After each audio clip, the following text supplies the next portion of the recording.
It's panic time for supporters of Pride. Major League Baseball has just come out, declared they're doing a 180. Telling the DOJ, telling Senator Josh Hawley, no, they were wrong the entire time for trying to force baseball players to wear rainbows. Today we'll tell you why this just might or might not have a huge impact on corporations forcing employees to celebrate Pride.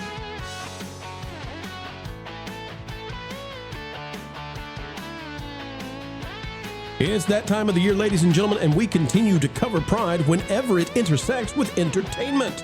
Today we've got lawyer Ron Coleman. They say he's an attorney. He's with us today. He's also worked with the Assistant Attorney General, as well as having won at the Supreme Court, so there's nobody better to have on board to explain what's going on with the MLB and Pride. Smash that like button. The kind of conversation you can't find anywhere else starts right now. It's a Pride panic. Major League Baseball has backed down after the EEOC and DOJ investigations began. They've sent a letter to one Mr. Hawley. No, it's not a Mr. Hawley. It's Senator Hawley. And Senator Hawley, he says the MLB commissioner is writing to him and admits they were wrong to threaten the Giants players over Bible verses and promises never to fine or discipline these players. All right, so here's the letter. It says, we are in receipt of your letter dated June 16, 2026. It says the letter raises two distinct issues and we will address each of them. Now, Ron, my speculation here is that this is not written by Robert D. Manfred Jr., the Commissioner of Baseball, but probably rather by lawyers. Would you suspect that as well? I would suspect that very, very strongly. Yes. It says, first, your letter asserts that by warning 3 San Francisco Giants players that they are not permitted to alter their cap, MLB has discriminated against players. MLB takes discrimination against its players in any form related to the league very seriously. As you reference in your letter, MLB has a policy negotiated with Major League Baseball Players Association that states a player may not write, attach, affix, embroider, or otherwise display nicknames or messages on apparel or playing equipment. This policy is enforced without regard to the substance of the messaging. The rationale for the policy is that the league does not desire for its players to become messengers for political or social issues while in uniform playing baseball games because the messages have the potential to offend some segment of our fan base. It goes on to admit that forcing these players to support Pride may have been a step too far and may have abridged. Pride. Yes. Pride. I've heard that's a sin sometimes, Ron? Well, then there's that. Yes, then there's that. So this letter goes on to essentially say we're not going to punish these players for daring to alter their Pride uniforms, putting Bible verses on the caps. Ron, what's bigger than this, I think, and you know, we'll see where this goes, whether you agree or disagree, is the MLB now has essentially admitted that the enforcement of Pride as, you know, the support of employees, that constitutes a religious statement that cannot be trampled upon. And so the MLB is stepping back from that. And I wonder, is that causing other corporations, especially entertainment corporations, but all the other corporations to say, whoa, we can no longer force you to support Pride in the way that we deem in our best interests? I don't think so. This is a really brand-specific, outward-facing, and relatively trivial occurrence. I think, to be quite honest, people who share my view of the matter, like Josh Hawley, are using this opportunity for political points. I don't mind at all that government officials are weighing in and reminding MLB to watch it, but MLB's on pretty solid ground here. I don't think most corporations have this level of intensity with respect to brand enforcement. I do think that, and remember, every time a baseball player goes on TV, millions of people are looking at that, especially if it's a pitcher, right? I mean, on the other hand, think of all the videos you see on X of airline employees wearing Free Palestine pins and stuff like that. Really, nothing really ever happens about that kind of stuff. That cuts in the other direction, but I wouldn't read too much into this. I do think a realignment is underway. I think everyone would agree that Pride 2026 doesn't feel quite as in your face as Pride 2024 or 23 did. Yeah. And that's a good thing. So let me ask you this, Ron, and I don't know that you and I have had the chance to look at the data on Pride. I'll pull that up in just a minute because you're exactly right. It's not just a feeling, but the societal interest in Pride Month is massively in decline. So I think this is actually, I think it's semi-organic that these corporations no longer have an incentive to push the Pride merchandise, especially now that it's no longer supported by DEI and ESG initiatives that have largely gone away. But Ron, let's play this out now. So let's say that I'm a Disney employee, okay? And let's say that as a Disney employee that I'm employed at Disneyland, and I don't know if you've seen the Disneyland Pride Night event, the parade, but let's say that I play Goofy.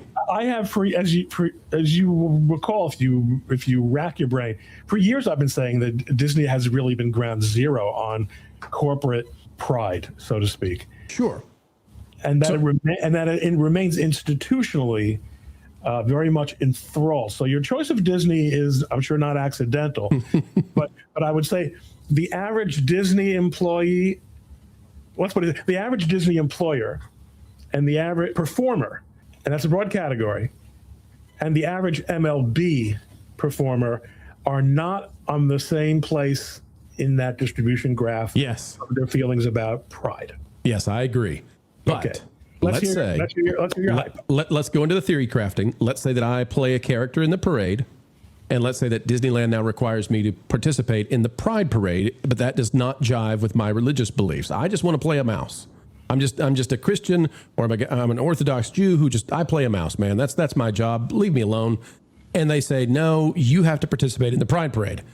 Is it now possible that employee would say, well, actually, Disney, I just saw what happened with the MLB, and I would like to be allowed not to participate, and Disney would then have to acquiesce to that. What's the rule here? The rule is the same regardless of what MLB did. Let's be real clear about that. It has no legal significance whatsoever. The question is an interesting one, and the answer, I think, would be different, or may very well be different, depending on whether that employee worked in Disneyland or Disney World. Absolutely. And Ron, we've been paying attention. The Disneyland parade featured people in drag. Walt Disney World had none of that. I mean, Walt Disney World has a few murals, and they're hidden away. And some people have claimed that new legislation in Florida may actually make what they did in Disneyland illegal. Don't know about that, but you're exactly on the right track when it comes to societal interest in pride. This is the Google Trends that we have for pride. Now, ignore this one on the other side because it's partially cut off. But if we look at 2022, this is where it reached the height of interest levels. After 2023, we can see it was essentially the same, and then there was a huge drop off preceding, not following the election of President Trump. Pride fell by 33 points in terms of interest levels. People searching anywhere at all online fell to 77. It fell further after Trump was elected to 73, which is a huge decrease just in overall searches. I mean, we would find this bizarre if, during the holiday season, if either Christmas or Hanukkah suddenly, had this kind of a drop in searches. It'd be like, why? It should be the same essentially every single year. But something has happened with Pride where it's dropped this much. Now this year, it's actually matched it, and I think it'll go a little bit higher. But I think that's probably because people are searching and saying, where did Pride go? What's going on? I don't know that it's because people are more interested, Ron. I think it's because people are following the news of it disappearing. But isn't it also possible that there was renewed interest in it because of this story? Yes, absolutely. Absolutely. So you're not wrong, and the stores have largely gotten rid of this stuff. A lot of the merchandise, the products were eventually going into secondhand shops anyway for the years past. And it seems like all of this was kind of corporately orchestrated. My hope is that this will cause companies to think about just, the additional dangers going forward of enforcing support for the employees, even if there's not a legal case to be made. At least the idea that a stink can happen like this did, and it can rise to the levels of the assistant attorney general and all that. Yeah, I mean, I think, this is an important point. Going back to my Disney versus, what is the average Snow White on a parade float actress think compared to what is the average third baseman think? No one cares what the average Snow White actress thinks. She's utterly and completely replaceable. She's a commodity, whereas third basemen at the major league level are expensive. what MLB did here was try to treat expensive talent like low rent talent. That's a great point. And that was not fabulous. So you're suggesting that if they had forced the custodians, and we love everybody, everybody's just as valuable in our mindset, but if economically they had forced the custodians to wear a little pride patch, and the custodian says no way, the custodian's kicked out, never to be hired again by the company, and nothing happens in the headlines. We would have never known it. But these are people who have GFY money and a union. I guess they have unions at Disney too, but a union that is of a certain mind. So I think that makes a big difference.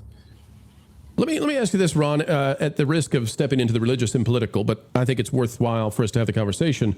Are you at all surprised that when this stuff comes up, it's almost always Christians or Christianity that's facing up against this? We never get, at least I don't recall a time where a Muslim individual has said, I'm not going to wear this. I'm always curious about why these companies push the pride thing when that is very antithetical to the beliefs of most Muslims. And I always wonder, like, how are they going to hold that coalition together? I don't understand it exactly. Do you have an idea on what's going on there? The pink and green coalition does not, or the pink and red, no, I forgot what it's called. Did I get the colors wrong? This is no, not. It's not sustainable in the long run. It doesn't have to be. There aren't a lot of Muslims in Major League Baseball, to my knowledge. Right. And there probably are a handful of Jews, but none of them are Orthodox Jews. So we're not going to see it in sports. There are probably more Muslims in other major league sports, actually. And by the way, not only Muslims, this is one of the dirty little secrets of coalition politics. Black Americans are not such big fans of pride. As a percentage, yes. As a percentage, and below the leadership, at the leadership level, everyone sings off the same sheet of music. But on the street, this is a pretty well-known thing. So this crap always had a limited shelf life. And this pushback is of real cultural significance. Legal significance, nothing, because nothing happened. I don't think anything really could have happened. But I do think that it is it a watershed? Time will tell. But it is an excellent reflection of the fact that the high watermark of pride celebration at the commercial level has probably been passed, God willing. Yeah, and the thing that we're paying close attention to, it seems like young people are over it. If you look at the demographic collapse of interest, it's coming from young people who they may view this as sort of a old fogey kind of celebration now that they, there's always the young people always want to find something new and some new way of doing things. And this seems like pride is falling prey to that. So, all right. Well, Ron, thank you for walking us through it. And you have the expertise. Nobody else that we have on the panel could do what you do, including me. Bringing this level of insight into what's happening legally with Pride and Pride Nights across the country. Parting is such sweet sorrow, ladies and gentlemen. It's only made sweet because there's more content on the way. We never stop. It drives the Holly Weirds mad, but we've got decades left in the can, and we keep going and going and going. Oh, wait. Are we showing our cards? That's right. We'll never stop going near and far and sending out the content you love. Folks, you can help us continue to do just that. Smash that like button. Drop a comment down below. Let us know your thoughts. And until the next time, keep learning, keep growing, and as always, keep having fun.